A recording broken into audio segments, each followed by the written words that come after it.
Thursday at its new time, 10/9 Central. Vanessa's decision I have to get away alone. could destroy the family. What about us? Ms. Rayner faces the truth. Anytime anybody needed me, I've always been there. Why don't you ask your family? Call to Glory, Tuesday at 10/9 Central. Will, to the best of my ability, preserve, protect, and defend preserve, protect, and defend the Constitution of the United States. the Constitution of the United States. So help me God. So help me God. This is Phil Reeson in Washington. The semi-private swearing-in ceremony at the White House earlier today is really about the only thing that went right with this 50th inaugural. For the first time in this nation's history, there will be no inaugural parade tomorrow. That leaves Utah's Springville High School marching band and literally everyone else here in Washington tonight out in the cold. And this is Dan Breinholt. Also tonight, a formal investigation into the Wilburg mine disaster is set to begin tomorrow. And the San Francisco 49ers take Super Bowl XIX. News, weather, and sports for Sunday is next.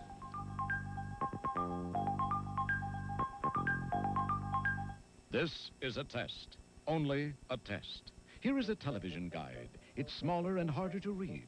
This is the new TV Week. It's easy to read, has complete cable listings, and it's free when you subscribe to today's Deseret News. Now, which would you rather have? The tiny one you have to pay up to 60 cents a copy for, or the handy-sized one in the news? Now, don't be nervous. This is only a test.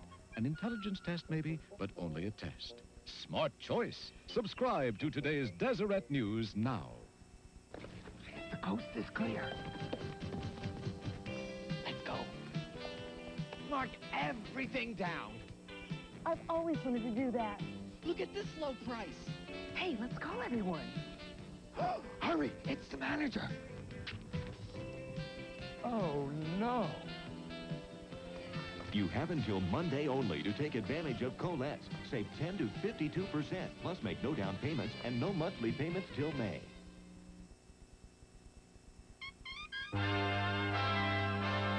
From Channel 4 in Salt Lake City, this is KTVX4 News with Dan Breinholt.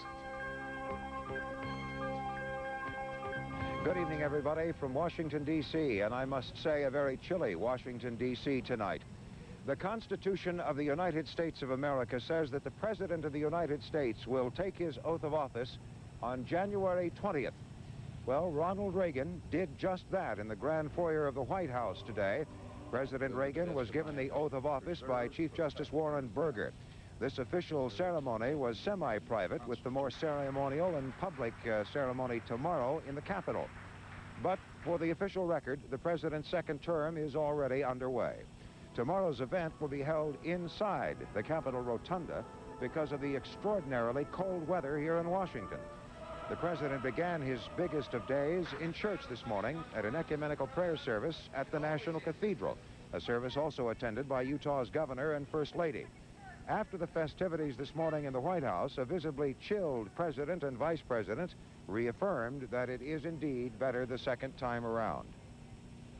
In a decision that was made here in Washington just a few hours ago, the inaugural parade, for the first time in this country's history, was canceled for tomorrow because of the bitterly cold temperatures forecast for tomorrow morning. It was canceling tomorrow's parade, it was apparently an option that was considered by White House and other people for most of this day. Washington has been hit with unusually cold temperatures and strong winds. The wind chill factor at parade time tomorrow was expected to be around 20 or 40 degrees below zero. And White House planners opted for public safety today over public ceremony. Utah was being represented not only by its new governor and congressional delegation here tomorrow, but by a large group of high school kids from Springville who had been planning and saving and collecting money for weeks from the hometown folks to come back and march in tomorrow's parade. Their reaction to having the whole affair canceled was predictable. It's stupid. I feel really bad because our community has supported us a lot. We wouldn't be here if it wasn't for the community. So I feel it's like a letdown for all of us. It's not just the band, it's the whole community. We've come too far and had too much work to cancel it right now. We've raised $25,000 from our own community, and we didn't raise it to just come over here and sit around. I mean, we want to march. The young people decided to make the most of things, though, by marching during halftime of the Super Bowl through the lobby and a private party in the downtown Sheraton Hotel. But the cold took its toll on the instruments even tonight. Springville's mayor, although expressing some disappointment for the kids, understood the safety reasons for the cancellation.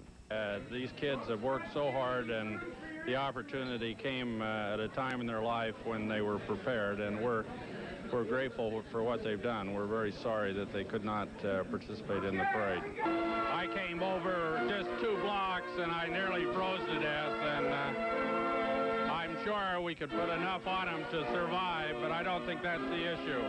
Come on in. How you doing? Meanwhile, a few blocks away in another D.C. hotel, Governor and Mrs. Bangerter were hosting a reception for the large group of Utahns who made the trip back for the inaugural. As it turns out now, most of them will probably have to watch tomorrow's public swearing-in on television, as the outdoor ceremony, to which more than 100,000 had been invited, will now be moved inside to the Capitol Rotunda. And I'll tell you one thing, it is cold in Washington tonight. We are standing outside beside the Capitol, as you see behind me. It is 24 degrees below zero right now. The wind chill factor in Washington tonight is expected to get to 50 below. So it is cold, understandably why they moved things inside and started changing things around. Dan? As you mentioned, Phil, it was a big letdown for the Springville High School band. What will happen now? Well, it's really not known what will happen now. After they marched tonight in the Sheraton Hotel, the band got back on their buses and went over to the Kennedy Center. My mouth isn't working too well, obviously, because of the cold. They went to the Kennedy Center, where there was another small party, and they played there.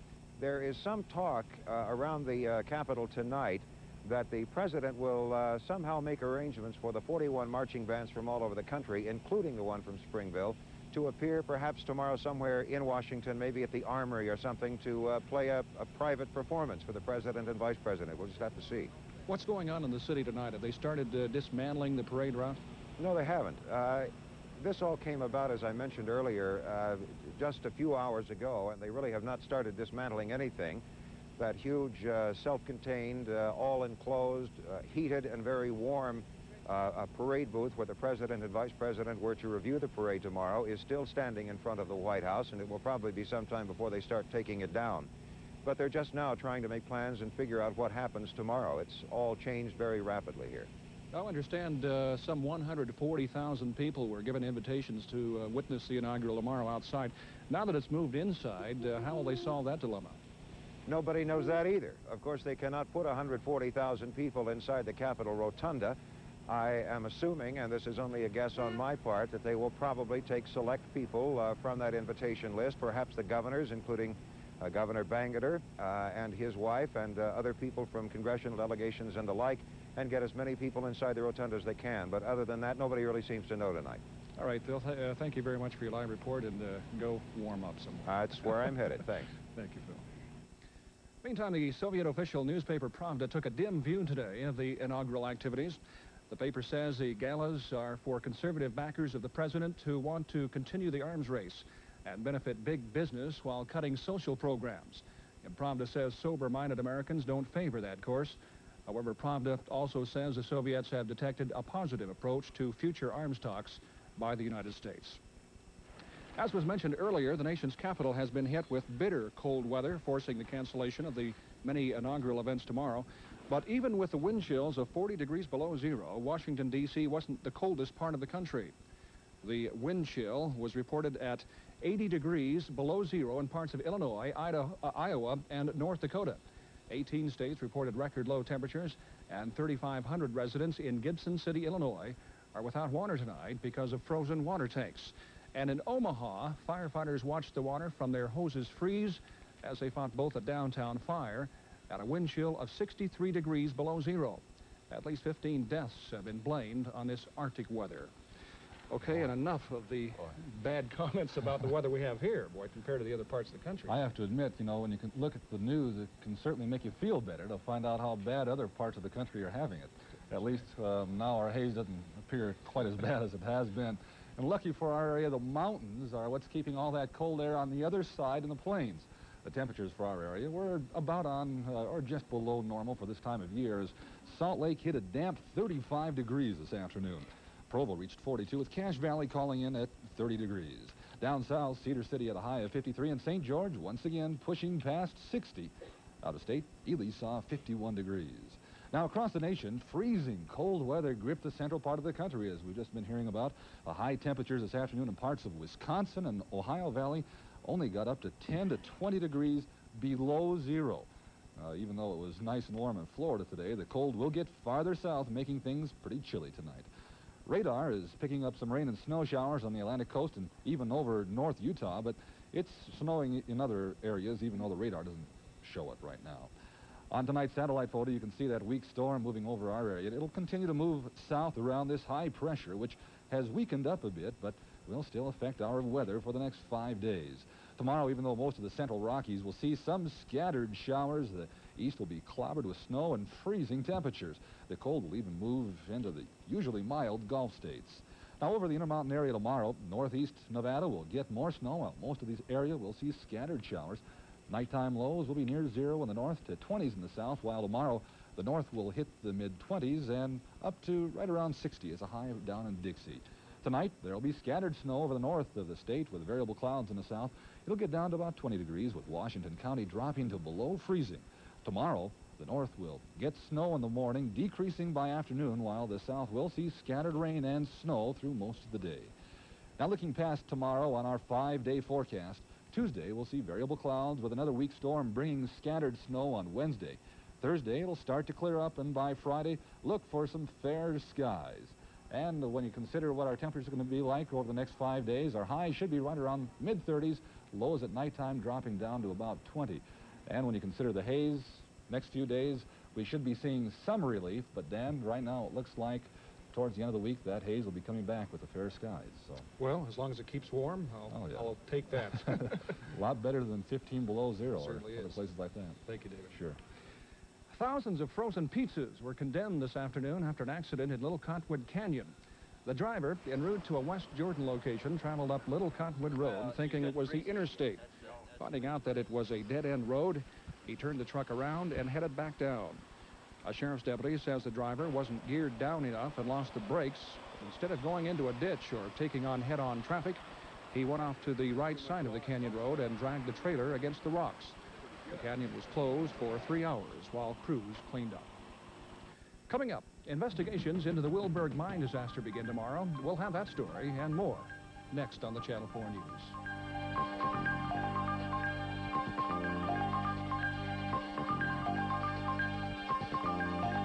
Every winter in Utah, young men's thoughts turn to one thing: a brand new Ford pickup. What? And this week, Valley Ford has priced every new truck and four-wheel drive at rock bottom.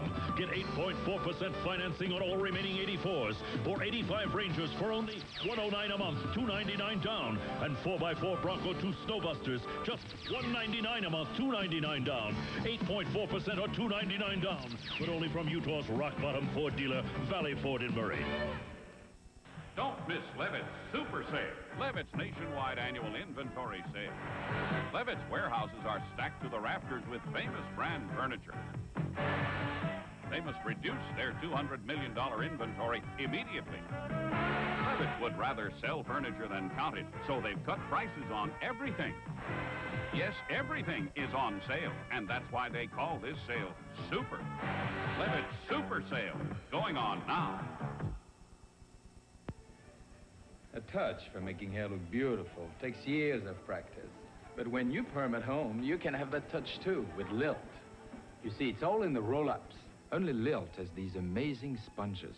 They grip better, roll up better for more beautiful hair. Lilt sponges put a professional touch right at your fingertips. And I had to practice for years.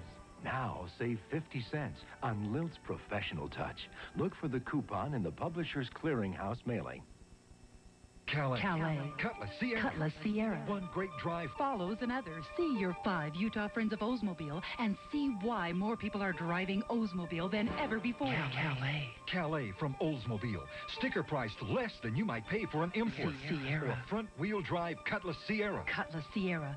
Built for demanding drivers. Designed for demanding Utah roads. Calais from Oldsmobile and front-wheel drive Cutlass Sierra. See them both at your 5 Utah friends of Oldsmobile. A week of negotiations between leaders of 13 unions and 5 copper companies ended abruptly yesterday with no agreement on cost-cutting measures aimed at helping the depressed industry. Today, union negotiators returned to Utah, and their disappointment was evident. We just done as best we could, and I think the company's losers, you know. I'm very disappointed that we couldn't come to some kind of agreement with the companies. We think that we bent over backwards to try to get an agreement. We made concessions to the point that hurt. Union leaders had offered concessions amounting to millions of dollars over the next 2.5 years. However, officials with Kennecott Copper rejected the offer, saying still greater cuts needed to be made in pensions and insurance benefits. Current contracts with the copper companies expire in June of next year. Tomorrow morning, on the campus of the College of Eastern Utah in Price, the formal investigation of the Wilburg mine fire is scheduled to begin. The investigation is being conducted by the Federal Mine Safety and Health Administration. And as Mike Watkis reports, during the first couple of weeks, investigators plan to question dozens of people involved with the mine.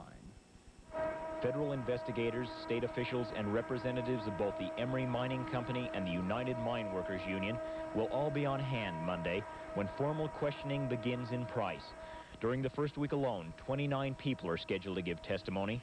At the center of the probe, conditions at the Wilburg mine on December 19th, the day a fire broke out, claiming 27 lives. According to one official with the Federal Mine Safety and Health Administration, the interviewing could go on as long as a month. However, it's likely the public will have to wait a lot longer than that before it learns the cause of the blaze.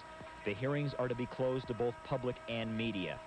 In addition to hearing testimony, investigators will also pore over company records and physical evidence gathered in the mine by rescue workers. All this in an effort to find out why 27 people lost their lives and to try to prevent such a tragedy from happening again. Mike Watkis, KTVX4 News. Meanwhile, a record-setting lawsuit is about to be filed in connection with the Wilburg mine fire. Families of 13 of the deceased miners have retained Salt Lake attorney Brent Wilcox. Wilcox says a $65 million lawsuit will be filed later this week against the mine's owner, Utah Power and Light Company.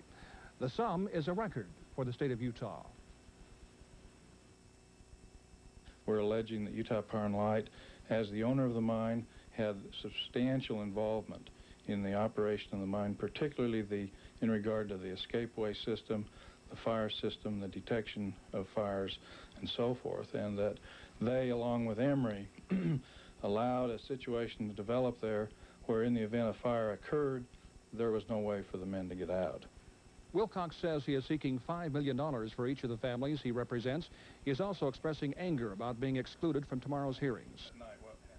Last night I found out they now have allowed in Utah Power and Light, Bureau of Land Management, and the Public Service Commission. And so we made a new request today, which at about 4:30 was turned down by MSHA. And I see no reason for that. I'm angry about it. I think my clients are angry about it because they certainly have a greater interest in knowing what went on than Public Service Commission or Bureau of Land Management. And we'll have a crew in Price for the opening of that investigation tomorrow, and we'll have details tomorrow night at 5:30. Imagine being 6 years old and losing your mother or father to cancer. Kathleen Braza imagined that pain and loneliness and decided to do something about it. Sheila Hamilton reports. These kids have met with Kathleen Braza once a week for about the past 2 months. David, Kathy, and Daryl Nelson's father died of a brain tumor. So did Michael and Jamie Theriot's. The kids shared one other thing in common. They needed someone to talk to about their grief. If they have questions, if they are angry, which is a real big part of the grief process, they're afraid sometimes to share that with the surviving parent because they don't want to upset them. So they come here and find out that they can be angry about what happened. They can feel guilty. Some of you had feelings like of running away. Do you still have any of those feelings? Kathleen volunteers her time to counsel kids who've lost their parents. It doesn't cost the families anything to participate, and the advice the kids share now is born from experience. Usually people look at the good side of the people that died, and you should also look at the bad side of them and not think that they're just perfect, but still love them. These kids thought it was so important to help other children who've lost their parents that they're writing a book. It's still in its formative stages, but it will include a page for kids to draw a picture about how it feels to find out their parents are dying, advice on what parents or teachers can do to help, and some very personal messages as well. What kind of things will you say in the book that you think will help other children? Being able to write out how they feel, draw how they feel, and relate to other kids because they've gone through the same thing, and say, hey, I'm going through the same thing. They made it, so can we. Sheila Hamilton, KTVX4 News. And still to come, NASA astronauts are getting ready for their secret mission. And gay rights have been struck down in Houston. Stay with us as the Channel 4 News continues.